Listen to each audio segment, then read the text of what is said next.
So good afternoon everyone. सो topic जो हम पढ़ेंगे इस लेक्चर में उसका क्या नाम है, हार्डी विनबर्ग इक्विलिब्रियम। ठीक है, देखो हार्डी विनबर्ग इक्विलिब्रियम बेसिकली क्या होता है कि ये हमें जैसे एलील के बारे में बताता है कि जैसे अगर कोई एक एलील की फ्रीक्वेंसी है, ठीक है, अगर वो जनरेशन आफ्टर जनरेशन चेंज नहीं हो रही है तो इसका मतलब जो पॉपुलेशन है वो इक्विलिब्रियम में है। ठीक है, जैसे आपने कहा कि अब वो डिपेंड करता है एट ए टाइम आप कितनी एलील्स को स्टडी कर रहे हो। जैसे मान लो मैंने दो एलील का एग्जांपल लिया, आपने कह दिया एक एलील है कैपिटल ए, एक है स्मॉल ए। ठीक है, और अभी एक पॉपुलेशन है, आपने पॉपुलेशन में स्टडी करा कि कैपिटल ए की फ्रीक्वेंसी कितनी है, स्मॉल ए कितनी है। जैसे आपने कह दिया कि कैपिटल ए की फ्रीक्वेंसी, जैसे उसको हमने पी लिख दिया, आपने लिख दिया वो 0.6 है, कुछ भी हो सकती है, 0.7 जो भी हो सकती है, और इसी फ्रीक्वेंसी है 0.4। स्मॉल ए की फ्रीक्वेंसी कितना है आपकी, 0.4। पी 0.6 है, क्यू कितना है आपका, 0.4 है। ठीक है, तो ये जो एलील की फ्रीक्वेंसी है, ठीक है, अगर ये जनरेशन आफ्टर जनरेशन चेंज नहीं हो रही है, जैसे आपने कहा कि ये जनरेशन वन है, ठीक है, आपने कहा कि ये जनरेशन वन है, जनरेशन वन में ये फ्रीक्वेंसी है, फिर आप जनरेशन टू में गए, फिर आप जनरेशन थ्री में गए, फिर आप जनरेशन फोर में गए, तो ये जो वैल्यू है अगर ये सेम रह रही है, जो ये वैल्यू है वही जनरेशन टू में है, वही वैल्यू जनरेशन थ्री में है, वही वैल्यू जनरेशन फोर में है, तो अगर एलील की frequency generation after generation change नहीं हो रही है, इसका मतलब पॉपुलेशन क्या आपकी इक्विलिब्रियम में है। ठीक है, तो इसके लिए उन्होंने कुछ एजम्पशंस भी ली थी, और अभी हम पढ़ेंगे भी सही, अलग अलग फैक्टर्स होते हैं जो इसको अफेक्ट करते हैं। जनरली उनकी जो एजम्पशंस थी कि अगर इक्विलिब्रियम में रहने के लिए एक तो पॉपुलेशन साइज बड़ा होना चाहिए, मतलब पॉपुलेशन साइज इज लार्ज। जैसे अगर आप स्मॉल पॉपुलेशन साइज लेके चल रहे हो तो पॉपुलेशन आपकी इक्विलिब्रियम में नहीं रहेगी। एक तो पॉपुलेशन साइज कैसा होना चाहिए, लार्ज। ठीक है, दूसरा उन्होंने कहा कि मीटिंग रैंडम होनी चाहिए। मीटिंग कैसी होनी चाहिए, random, random meeting, random meeting. और थर्ड उन्होंने कहा कि देर should be negligible effects of mutation, migration and natural selection. Negligible effects of mutation, migration and natural selection. Negligible effects of mutation, migration and natural selection. मतलब mutation obviously होगी तो फिर तो कुछ नया बनेगा, माइग्रेशन होगी होगी एलील फ्रीक्वेंसी होगी, और नीचे अगर वो फेवर करेगा तब भी आपकी एलील की फ्रीक्वेंसी क्या होगी, चेंज होगी। So there should be negligible effect of mutation, migration and natural selection. ठीक है, तो एक तो पॉपुलेशन साइज बड़ा होना चाहिए, मीटिंग कैसी होनी चाहिए, रैंडम, और नेग्लिजिबल इफेक्ट होने चाहिए किसके, mutation, migration and natural selection. ये एजम्पशंस हैं किसकी, हार्डी विनबर्ग इक्विलिब्रियम की। पॉपुलेशन साइज लार्ज होना चाहिए, मीटिंग रैंडम होनी चाहिए, और नेग्लिजिबल इफेक्ट होने चाहिए mutation, migration and natural selection. ठीक है,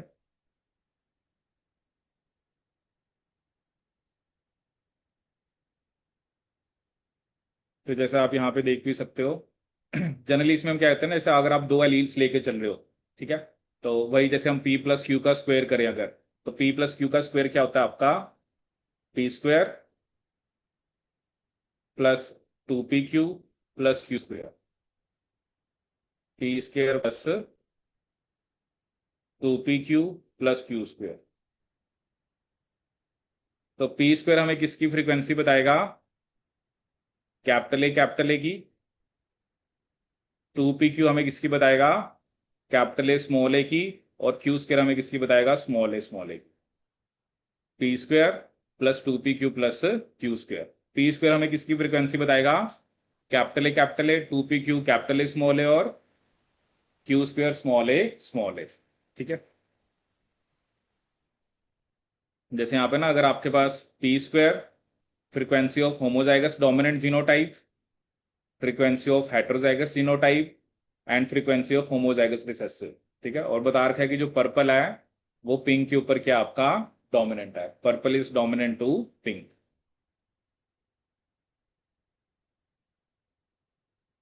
ठीक है, तो p square plus two p q plus Q square, तो पी प्लस क्यू का स्क्वायर क्या होता है, p square plus two p q plus Q square. ठीक है।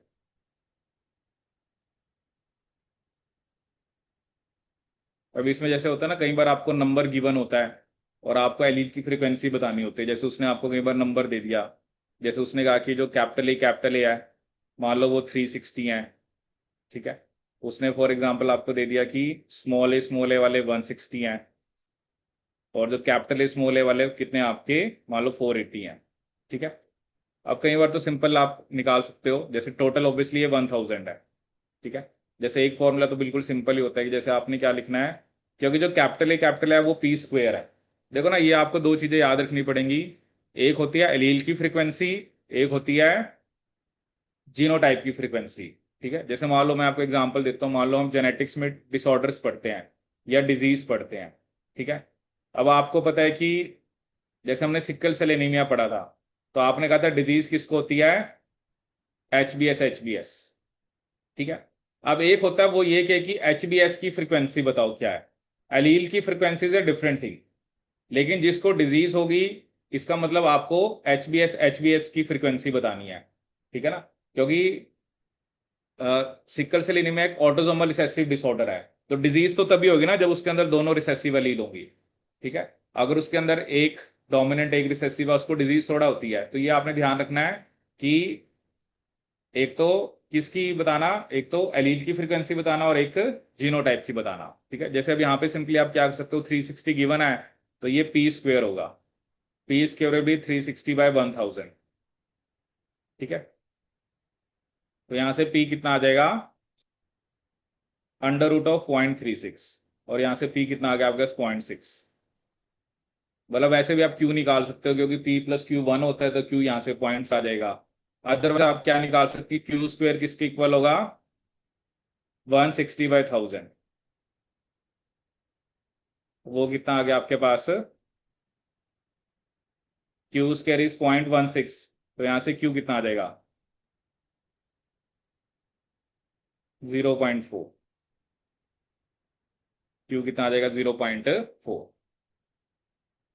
वैसे भी आप निकाल सकते हो, क्योंकि p+q1 है तो q 0.4 आएगा, और दूसरी तरफ से आप क्यू स्क्वायर कितना है, वो 0.16 है, तो q कितना आएगा आपका, 0.4। ठीक है।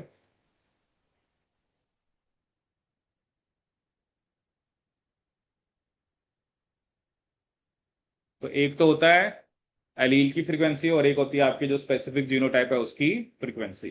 ठीक है।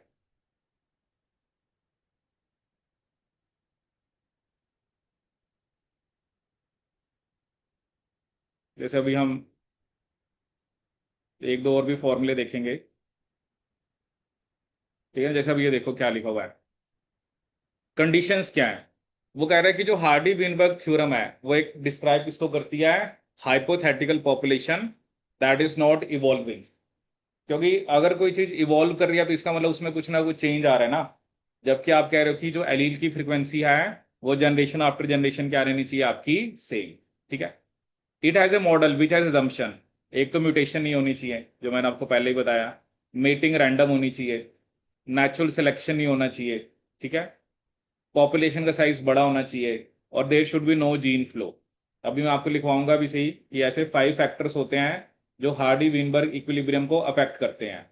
ठीक है। जिसके अंदर अ, आपका जीन माइग्रेशन और जीन फ्लो आता है, एक जेनेटिक ड्रिफ्ट हो गया, म्यूटेशन हो गया, रिकॉम्बिनेशन हो गया, और नेचुरल सिलेक्शन। ठीक है। मतलब सिंपली जो भी मैंने स्टार्टिंग बताया ना कि पॉपुलेशन पॉपुलेशन साइज बढ़ना चाहिए, मीटिंग रैंडम होनी चाहिए, and negligible effect of mutation, migration, and natural selection. ठीक है। अगर इनमें से मतलब कि कोई भी एजम्पशन अगर आप नहीं लेके चल रहे हो, तो फिर पॉपुलेशन आपकी इक्विलिब्रियम में नहीं होगी। ठीक है। इक्विलिब्रियम में होने के लिए ये एजम्पशंस हैं। ठीक है। तो इसमें चलो पहले वही लिख लेते हैं, कौन कौन से फैक्टर्स होते हैं जो इस चीज को अफेक्ट करते हैं। 5 factors are known to affect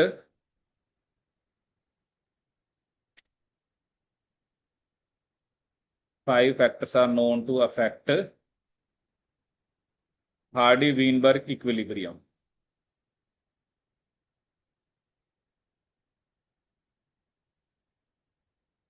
Hardy-Weinberg equilibrium. 5 factors are known to affect Hardy-Weinberg equilibrium.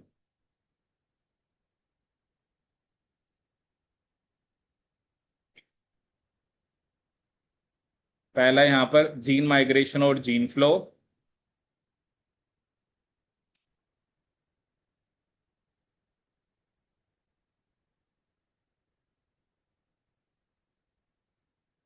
Gene migration और जीन फ्लो।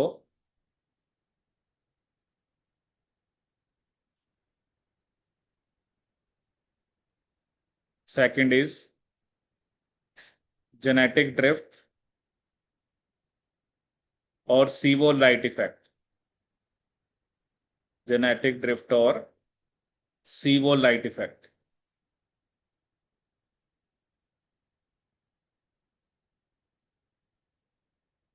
जेनेटिक ड्रिफ्ट और सीवो light effect.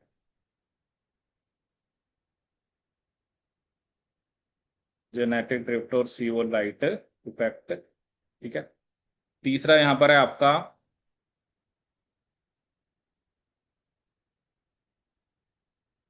Mutation.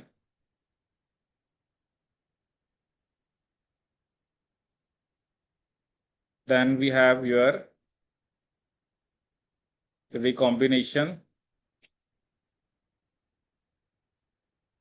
and one we have that is natural selection.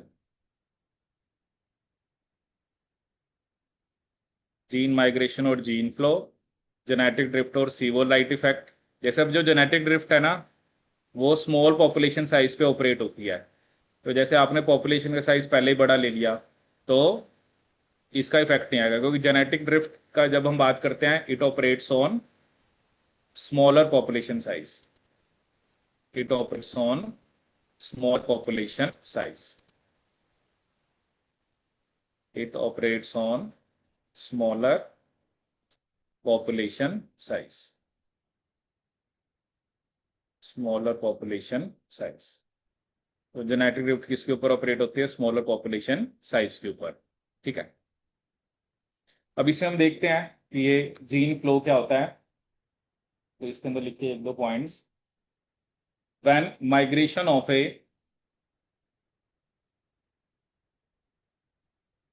When migration of A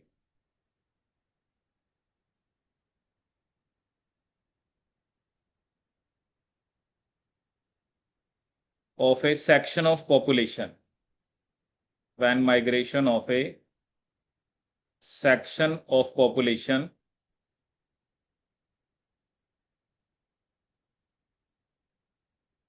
to another place occurs, to another place occurs, comma, gene frequencies change in the original as well as in the new population. Change in the original as well as in the new population, as well as in the new population.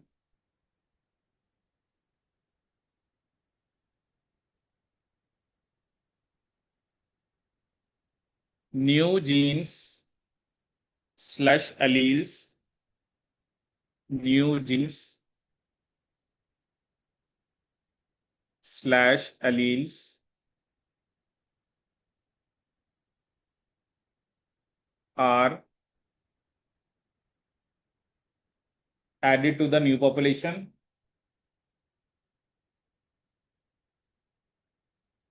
are added to the new population,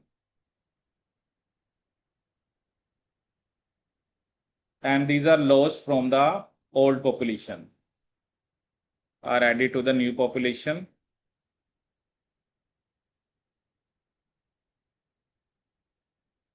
and these are lost from the old population. Lost from the old population.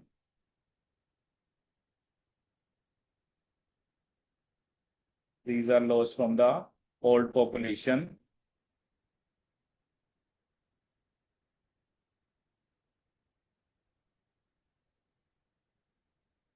ठीक है, वो क्या कह रहा है कि when migration of a section of population to another place occur, जैसे एक population में से कुछ जो मेंबर हैं वो दूसरी जगह माइग्रेट हो गए, तो जीन फ्रीक्वेंसी ओरिजिनल पॉपुलेशन में भी चेंज होगी और नई पॉपुलेशन में भी, क्योंकि नई जीन्स ऐड होगी नई पॉपुलेशन में, और ओल्ड पॉपुलेशन से क्या होगी, ये लॉस्ट होगी, ओल्ड पॉपुलेशन से क्या होगी, आपकी लॉस्ट होगी। ठीक है, फिर लिखिए there would be a gene flow, there would be a gene flow,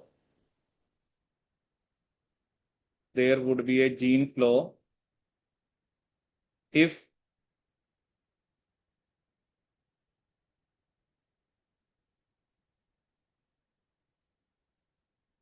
this gene migration happens multiple times. There would be gene flow if this gene migration happens multiple times. If this gene migration happens multiple times.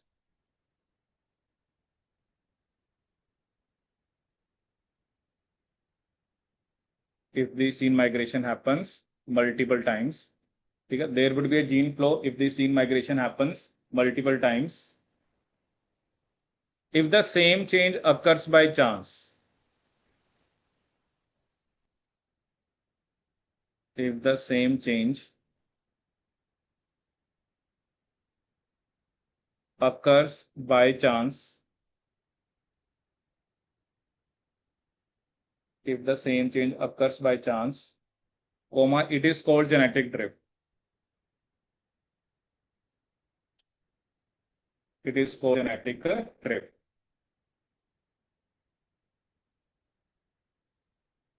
If the same change occurs by chance, it is called genetic drift. अगर same change by chance होता है उससे हम क्या बोलते हैं, genetic drift. Sometimes the change, sometimes the change in sometimes the change in allele frequency, sometimes the change in allele frequency is so different in the new sample, is so different in the new sample, in the new sample, sometimes the change in allele frequency is so different in the new sample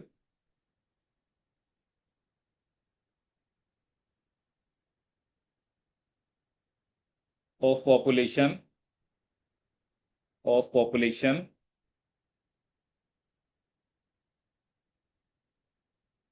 that they become a different species, that they become a different species,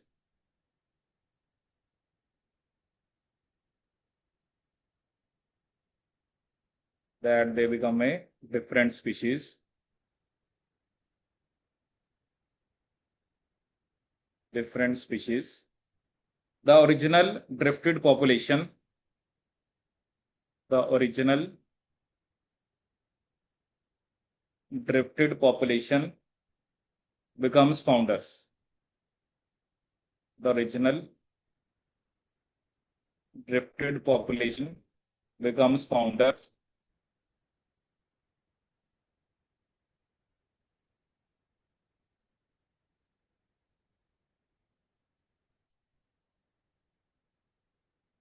Becomes founders, and the effect is called founder effect.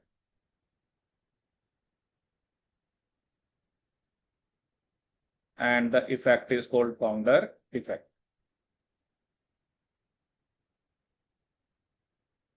And the effect is called founder effect.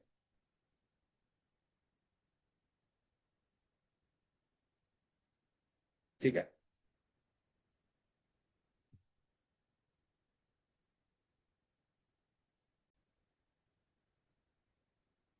ठीक है, तो इसमें basically वही बताया कि new genes are added to the new population and these are lost from the old population. अगर there would be a gene flow if this gene migration happen multiple time, जैसे एक बार हुई, दो बार, तीन बार, अगर वो मल्टीपल टाइम हो रही है तो उसे हम क्या बोलते हैं? That is a gene flow. But if the same change occurs by chance, तो अब उसे हम क्या बोलते हैं? Genetic drift. ठीक है. एक तो हो रहा है ना कि जीन फ्लो की वजह से हो रहा है, एक होता है वो बाय चांस हो जाए. Sometimes the change in allele frequency is so different in the new sample of population that they become a different species. ठीक है. जो ओरिजिनल ड्रिफ्टेड पॉपुलेशन होती है उसे हम फाउंडर्स बोलते हैं, और इफेक्ट को हम क्या बोलते हैं? Founder effect. ठीक है. जैसे मैं आपको दिखाता हूं, एक फाउंडर इफेक्ट होता है, एक बोटल नेक होता है. जैसे आप देखो फाउंडर इफेक्ट क्या होता है. वो कह रहे हैं कि ए situation in which the allele frequency changes as a result of migration of a small subgroup of a population. ठीक है. जैसे मान लो ये ओरिजिनल पॉपुलेशन है, इसके अंदर आपको बहुत ज्यादा वेरिएशन देखने को मिल रही है, जैसे रेड वाले भी हैं, ग्रीन भी हैं, पर्पल भी हैं, येलो भी हैं, और जैसे ब्लू भी, अलग अलग टाइप के कर्स हैं. ठीक. अब मान लो कह रहे हैं कि इतनी बड़ी पॉपुलेशन में से एक छोटा सा सब ग्रुप जो है पॉपुलेशन का, वो क्या हो गया? आपका माइग्रेट हो गया. जैसे ये सब ग्रुप है, ये माइग्रेट हो गया. ठीक है. अब इसमें क्या हो रहा है कि कुछ ही मेंबर्स जा रहे हैं, तो there is loss of genetic variation. एक तो जेनेटिक वेरिएशन का लॉस हो रहा है, दूसरा अब मीटिंग जो है वो रिलेटेड इंडिविजुअल्स के बीच में ही होती है. अब जैसे इस पॉपुलेशन के अंदर देखो रेड वाले तो फिर भी हैं, बट जो ग्रीन और पर्पल वाला तो एक ही जा रहा है. अब क्योंकि जो अलग अलग टाइप के जो यहाँ पर पॉपुलेशन है वो अलग अलग टाइप की स्पीशीज हैं, और एक ही स्पीशीज के मेंबर्स आपस में मतलब रिप्रोडक्शन कर सकते हैं, या जो हम इन ब्रीडिंग बोलते हैं. अब ये तो वैसे ही थोड़े टाइम बाद लॉस्ट हो जाएंगे. ठीक है ना, क्योंकि ये वहां से शिफ्ट तो हुए दूसरी जगह पर, बट कोई मीटिंग पार्टनर ही नहीं है, तो ये तो थोड़े टाइम वैसे ही खत्म हो जाएंगे. तो अब जो नई पॉपुलेशन बनी है उसमें सारे एक जैसे ही मेंबर हैं. ठीक है.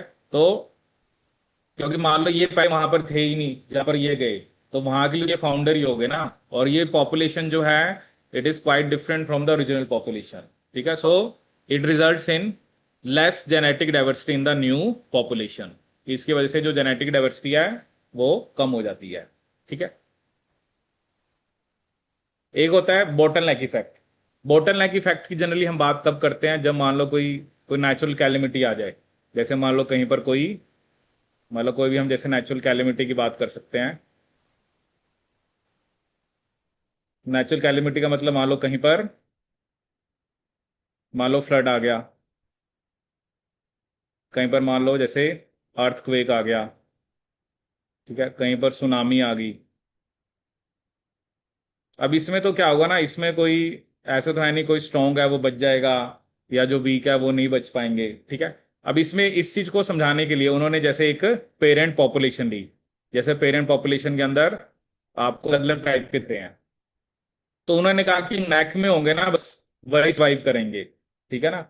जो नेक में है सिर्फ वही सर्वाइव करेंगे. मतलब क्या है कि पॉपुलेशन का जो साइज है वो ड्रास्टिकली रिड्यूस हो जाएगा. ठीक है. मतलब बाकी जो सब हैं वो सर्वाइव नहीं कर पाएंगे. और जस्ट बताने के लिए, क्योंकि मान लो कहीं पर फ्लड आया, अब ये थोड़ा है कि कोई स्ट्रांग है वो फ्लड के साथ नहीं बहेगा, या जो वीक है वो बेसिकली जो है वो फ्लड के साथ चला जाएगा. ये तो कोई भी हो सकता है ना.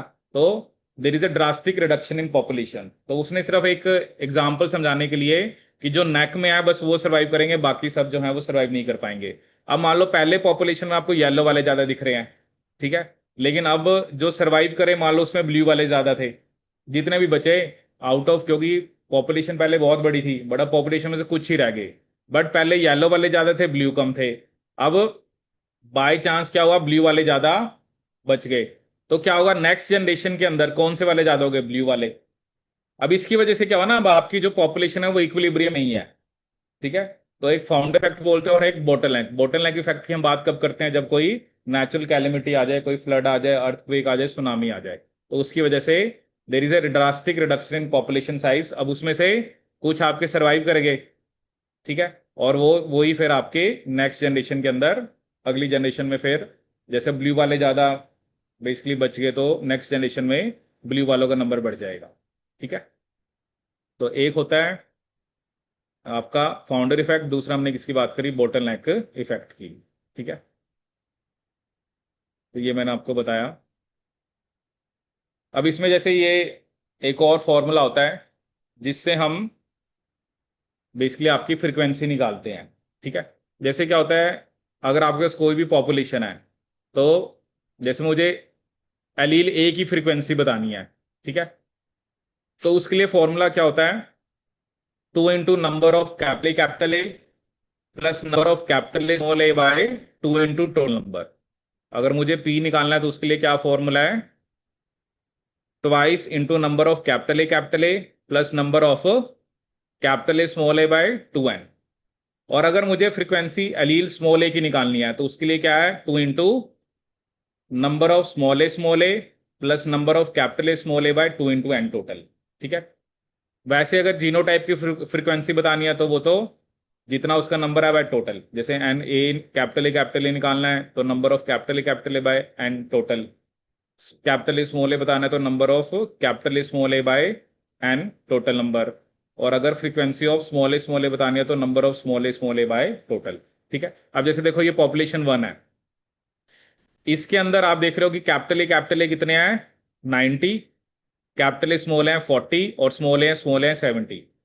अब मुझे पी निकालना है, ठीक है। एक तो क्या होता है ना, अब जैसे अगर आपको तो सिर्फ कैपिटल ए की बनी है, वो तो सिंपली आप 90 पे आ कर सकते हो 200, दैट इज 0.45, ठीक है। लेकिन अगर मुझे जैसे पी निकालना है, ठीक है, उसके लिए मुझे क्या करना पड़ेगा, नंबर ऑफ कैपिटल ए वो कितने हैं 90, तो 2 × 90 कितना हो गया 180, plus number of capital small A कितने हैं यहाँ पर 40, और टोटल कितने हैं यहाँ पर 200, तो वो 400 आ गया नीचे। तो यहां से आंसर क्या आ गया आपका, 220/400 which comes out to be 0.55,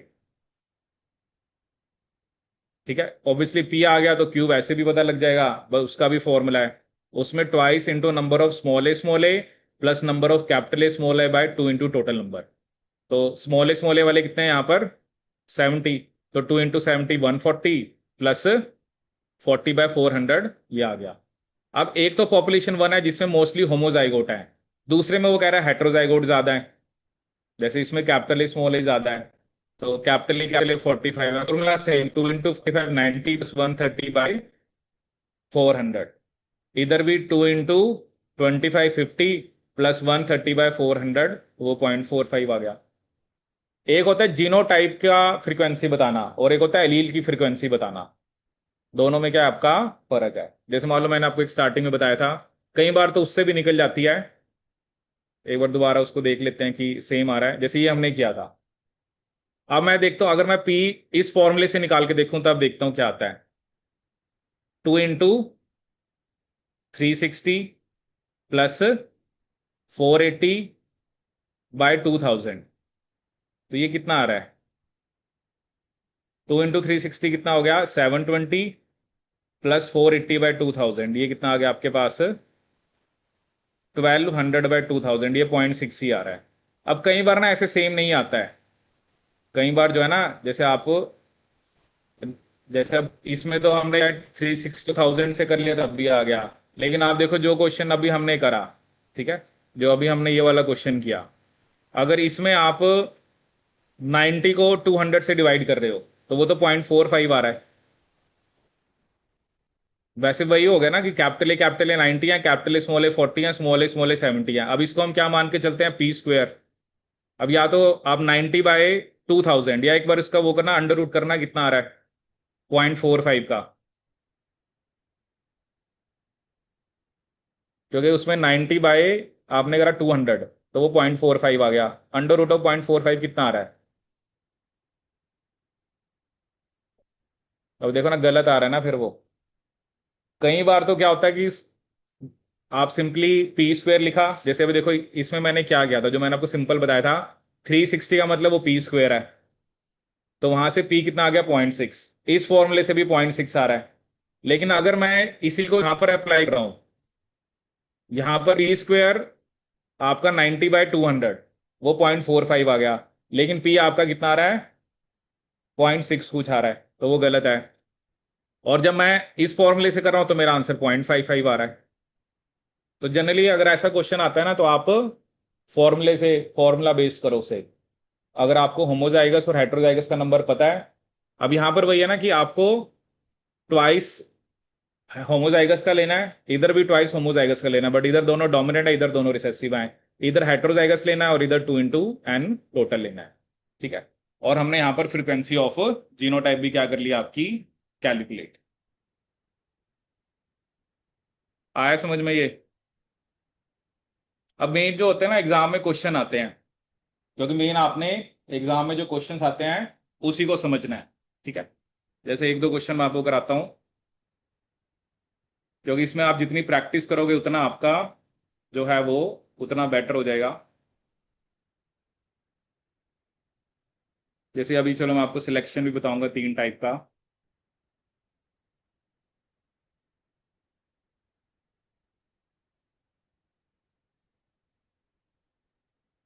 जैसे मान लो हम ये क्वेश्चन करते हैं। ठीक है। An autosomal recessive condition affects one new born in 10,000। वो कह रहे हैं कि एक ऑटोजोमल रिसेसिव कंडीशन है जो सिर्फ एक को अफेक्ट कर रही है 10,000 में से इन ए रैंडम मीटिंग। ठीक है। Population without any disruptive acting force, मतलब इसमें कोई डिसरप्टिव एक्टिंग फोर्स नहीं है। What is the approximate expected frequency of carriers in this population. आपने कैरियर्स की फ्रीक्वेंसी बतानी है। कैरियर्स मतलब कौन से होंगे, जो हेट्रोजाइगस होंगे। तो बताओ इसकी फ्रीक्वेंसी बताओ कितनी आ रही है। तो इस क्वेश्चन,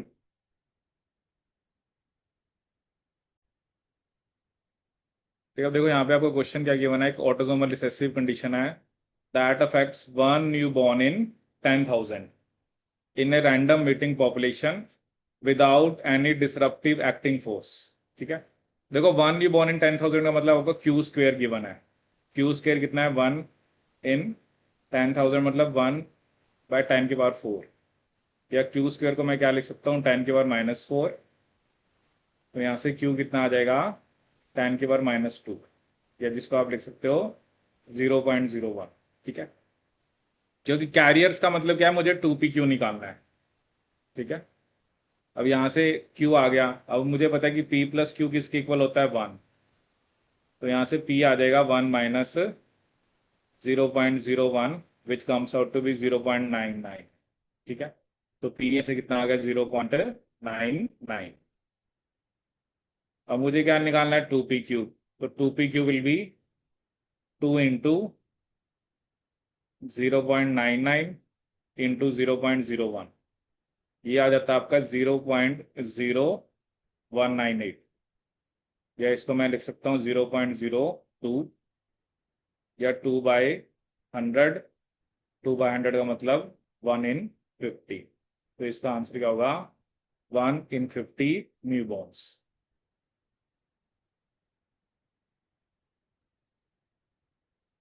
देखो पहले इस टाइप के जो क्वेश्चन आएंगे ना, पहले आपको ये पता होना चाहिए कि आपको गिवन क्या है। जैसे यहाँ पे मुझे क्यू स्क्वेयर गिवन था, क्योंकि उसने बता दिया ना। अब जिसको अफेक्ट है, मतलब वो तो फिर वही है ना जिसके अंदर दोनों रिसेसिव एलील है, तो वो तो क्यू स्क्वेयर ही होगा। तो क्यू स्क्वेयर 1 इन 10,000 है, तो वहां से क्यू कितना आ गया, 0.01। अब p+q 1 होता है, तो p कितना आ गया आपके पास, कितना आ गई p की वैल्यू, दैट इज 0.99। तो 2p q यहाँ से कितना आ गया, 0.0198, या जिसको हम क्या लिख सकते हैं, 1 इन 50।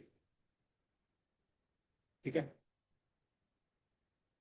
देखो हर एक क्वेश्चन ऐसे ही होगा जिसमें थोड़ा सा वो होता है कि अलग अलग तरीके से पूछा जाता है, किसी में कुछ गिवन होगा, किसी में कैरियर पूछेगा, किसी में रिसेसिव पूछेगा। ठीक है। चलिए क्वेश्चन तो आप ट्राई करना, मैं आपको एक दो कंसेप्ट और बता देता हूँ, फिर आप क्वेश्चंस करना। अब एक क्वेश्चन आता है नेचुरल सिलेक्शन कि कोई भी पॉपुलेशन होती है, जैसे उस पे हम 3 टाइप ऑफ नेचुरल सिलेक्शन की बात करते हैं। ठीक है। जैसे आप देखो कि आपके पास एक ओरिजिनल पॉपुलेशन है, ठीक है। आप जैसे कोई भी ट्रेड स्टडी कर रहे हो तो तीनों के अंदर जैसे एक ये ओरिजिनल पॉपुलेशन का है, ठीक है, ये भी ओरिजिनल ये भी ओरिजिनल। अगर तो वो जो ट्रेट है मान लो वो एक तरफ शिफ्ट हो जाए, जैसे मान लो हम हाइट का एग्जांपल लेते हैं। अब हाइट में तो यही होता है ना कि देर इज ए ग्रेडियंट, कि कुछ की हाइट कम है कुछ की ज्यादा है, बट एक मीन हाइट होगी, ठीक है ना। जैसे ये होता है ना एक मीन हाइट होती है, मान लो एक पॉपुलेशन है उसमें पहले मीन हाइट पॉपुलेशन में आ रही थी मान लो 5.7 फीट या 5.6 फीट, ठीक है। अगर यही वाला जो मीन है, जैसे आपने कुछ टाइम के बाद 1 साल के बाद दोबारा हाइट निकाली मीन हाइट, तो अगर तो वो नैरो हो रही है, मतलब पहले भी वही वाले ज्यादा थे, अब वो मीन हाइट वाले और ज्यादा हो गए, तो वो तो स्टेबलाइजिंग है, कि जो करेक्टर पहले पॉपुलेशन में था वो और ज्यादा पॉपुलेशन के मेंबर्स में देखने को मिल रहा है, तो वो स्टेबलाइजेशन है। लेकिन वो एक तरफ शिफ्ट हो गया, जैसे मान लो 5.7 फीट की जगह 5.9 फीट वाले, अब वो डायरेक्शन कोई भी हो सकती है, क्या पता ज्यादा भी हो सकती है हाइट। जैसे अब यहाँ पे फिनोटाइप जो है पहले ये जो ये जो ट्रेट था मान लो ये एक हाइट थी, ठीक है, इस हाइट वाले इंडिविजुअल सबसे ज्यादा थे, ठीक है। लेकिन आपने पॉपुलेशन को बाद में स्टडी करा तो आपने क्या देखा कि जो ये स्पेसिफिक हाइट है इसके वाले नंबर ज्यादा हो गया, तो ये डायरेक्शनल हो गया, ठीक है। इसको ना हम एक फॉर्म में और भी दिखाते हैं, जैसे हम लिखते हैं mean plus minus standard deviation. जैसे मान लो आपने मीन वैल्यू कुछ भी लिखी, आपने लिखा कि मीन वैल्यू 5 है, स्टैंडर्ड डेविएशन +-1 है, ठीक है। अब क्या होता है, जैसे मान लो कि आपके पास तीन सिचुएशन होंगी, मान लो आपने कह दिया, एक तो आपने कह दिया कि मीन स्टैंडर्ड डेविएशन मान लो कम होगी, इसका मतलब वो स्टेबलाइजिंग है।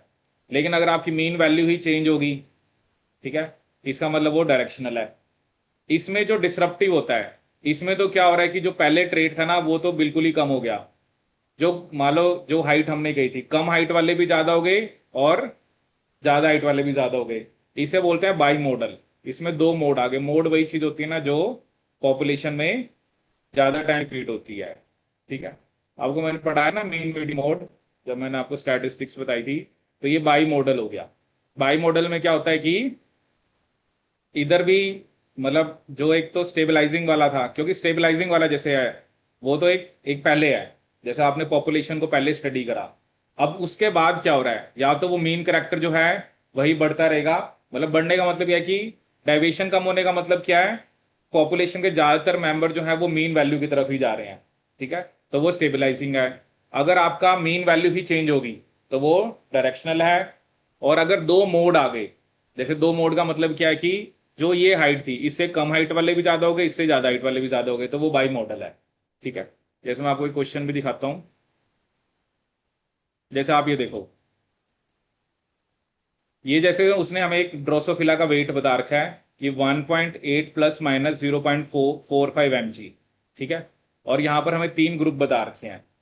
आपको फर्स्ट वाले में क्या है, 1.8 है, मीन वैल्यू सेम है, लेकिन डेविएशन कम होगी, पहले 0.45 थी अब 0.08 होगी, इसका मतलब ये स्टेबलाइजिंग है। अगर दो मोड आ गए इसका मतलब वो डिसरप्टिव है। और अगर ये वैल्यू चेंज होगी, मीन की वैल्यू पहले 1.8 थी अब 2.2 होगी, इसका मतलब ये डिसरप्टिव है, ठीक है ना। तो पहले वाला कौन सा होना चाहिए, स्टेबलाइजिंग, डिसरप्टिव, डायरेक्शनल, तो इसका आंसर क्या होना चाहिए, 3। तो ये 3 टाइप्स ऑफ नेचुरल सिलेक्शन जो है वो पॉपुलेशन के ऊपर ऑपरेट होता है, ठीक है। एक इस टाइप का क्वेश्चन आ जाता है एग्जाम के अंदर, जैसे ये देखो एक ग्राफ भी दिखा रहे हैं, जैसे अब ये है, मान लो ये पहले ये ग्राफ अब ये है, और इधर ये ग्राफ है और ये है। अब ये ए क्या लग रहा है हमें, पी कैसी हो रही है, नैरो हो रही है, तो ये कैसा होगा, स्टेबलाइजिंग, ठीक है। तो एक ही ऑप्शन में स्टेबलाइजिंग है। और ये क्या है, जैसे दो मोड हो गए तो ये डिसरप्टिव है, ठीक है। अब जैसे एक क्वेश्चन और मैं आपको यहाँ पे बताता हूँ,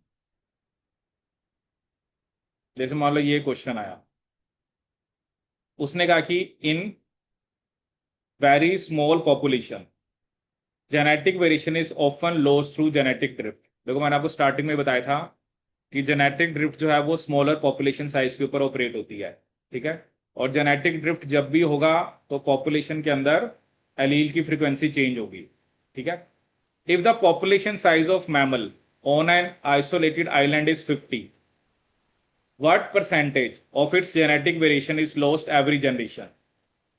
ठीक है, कि क्या percentage of genetic variation lost होगी। ठीक है, अब इसके लिए ना जैसे तीन चार फॉर्मूले होते हैं जो आप याद रख लेना। जैसे एक फॉर्मूला क्या है, probability of neutral mutation to be lost from population. जैसे मान लो न्यूट्रल म्यूटेशन में वो पड़ी थी जिनमें may be amino acid change होगा, जैसे लाइसिन अर्जिनिन आ गया, बट उससे फिनोटाइप पे इफेक्ट नहीं पड़ेगा। तो जैसे कोई न्यूट्रल म्यूटेशन हुई पॉपुलेशन से, उसके लॉस्ट के चांसेस कितने हैं, 1/2n, एन यहाँ पर पॉपुलेशन का साइज है। Probability of neutral mutation to be fixed from population is also 1/2n। ठीक है, अब एक होता है कि proportion of population in which the allele is fixed और लॉस्ट, मतलब एलील जो फिक्स या लॉस्ट हुई है उसका फॉर्मूला क्या होता है, 1/4n। ठीक है, और एक क्या है, each class of allele frequency between 0 to 1 decrease at the rate of 1/2n पर जनरेशन। ठीक है, जैसे हमारा जो क्वेश्चन है उसमें उसने क्या कहा है, what percentage of genetic variation is lost, या आप ये कह सकते हो कि जो एलील की फ्रीक्वेंसी है उसमें कितना फॉर एग्जाम्पल डिक्रीज आ रहा है at the rate of 1/2n। ठीक है, मतलब सिंपली आपने ये याद रखना है, अगर हमें ऐसा कुछ क्वेश्चन आया है कि देखो क्या ना, पहले मैंने आपको बताया अगर आप पॉपुलेशन का साइज छोटा लेके चल रहे हो तो जेनेटिक ड्रिफ्ट आएगी, और जेनेटिक ड्रिफ्ट की वजह से वेरिएशन में लॉस आएगा। वेरिएशन में लॉस का मतलब वही है ना, क्या पता एक एलील की फ्रीक्वेंसी बढ़ जाए दूसरे की घट जाए। ठीक है, तो वो लॉस के लिए फॉर्मूला होता है 1/2n। तो यहाँ पे n कितना है, 50, तो 1/100 कितना आ गया, 0.01। अब देखो ना, अगर मैं पॉपुलेशन का साइज मान लेता हूँ 5000 है, तब देखो ये वैल्यू कितनी कम आएगी, 1/2 इंटू 5000, तो 1/10,000 तो कितना आ गया, 10⁻⁻⁴। ये तो बहुत कम है। जितना पॉपुलेशन का साइज आप बड़ा लेते जाओगे उतना ही 1/2n कम आएगा, तो जो जेनेटिक ड्रिफ्ट का इफेक्ट है वो आपका खत्म हो जाएगा। लेकिन अगर आपका सैंपल का साइज छोटा है तो जेनेटिक ड्रिफ्ट का इफेक्ट आएगा। तो वो कह रहा है कि what percentage of the genetic variation is lost every generation, तो उसका आंसर क्या है आपका, 1/2n, which comes out to be 1/100।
क्या आंसर है यहाँ पे, 1/2n।